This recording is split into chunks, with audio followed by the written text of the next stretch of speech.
Hello, I am Brian Nye, CEO of the Australasian Railway Association. And I just want to take a minute to stress the importance of Rail RUOK Day. Looking after ourselves and each other should be a priority for all of us here in the industry. And this video reminds us of what we can do to support our colleagues. Too often, we get caught up in the details of our days that we fail to realise that those around us might not be okay. I'm guilty of this myself, and I think we can do a better job. On Rail RUOK Day on the 16th of April, I challenge you to talk to a workmate you've never spoken to before, or to find out something new about those around you. Let's mind the conversation gap together.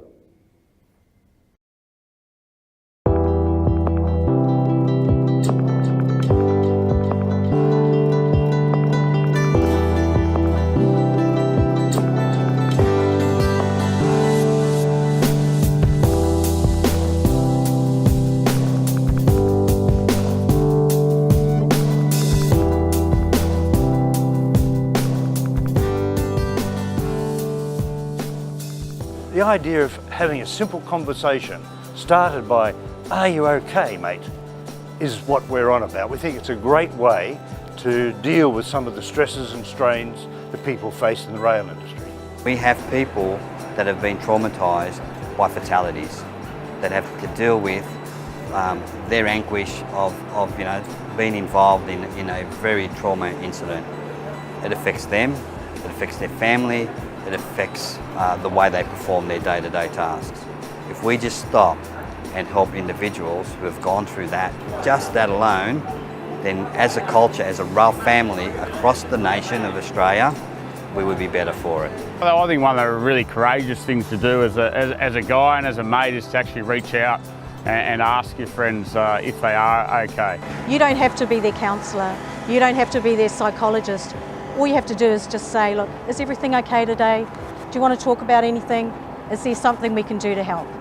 If you imagine you're working in safety critical environments, that many people are in the transport industry, you need to rely on the people that you're working with to make your environment as safety conscious as possible, as safe as possible. By helping everyone else feel better, you make your own work environment better and safer. So you actually get something back for you, and the teams themselves work in a more safety conscious and better fashion. It's a male-dominated industry and guys don't really talk about that sort of stuff. So if somebody takes the time to ask the question, somebody might actually open up and discuss their problems with someone else, and it might actually do someone some good. I've had a couple of close calls. I've been very fortunate not to have a fatality, but I've had a couple of very near close calls. You ring up, report the incident straight away to our head office. You know, a couple of minutes later you've got the depot supervisor or a manager ringing up. Are you okay? Do you need us to come and relieve you of the job? Would you like to proceed, or would you like to get off the train? Would you like some counselling? So if you're watching someone go down and you know it's not their normal presentation, just ask that question. It's not a hard question. The important part is listening. It's not necessarily about having to have a response. You know, sometimes the best thing you can do is sit back, listen, absorb everything that's being said, and then identify how you can help someone through a problem or an issue. A colleague or a peer knows if someone's going through relationship issues. They know if there might be some finance issues. They know if there's health in the background as well. So they can approach with that familiarity. You know, I know when I get a text message from a mate asking how I'm going and stuff, it makes me feel good. And it's really simple, but it doesn't get done enough. I cannot stress how important it is to take the time to talk with your colleagues and your friends and simply ask them, are you okay?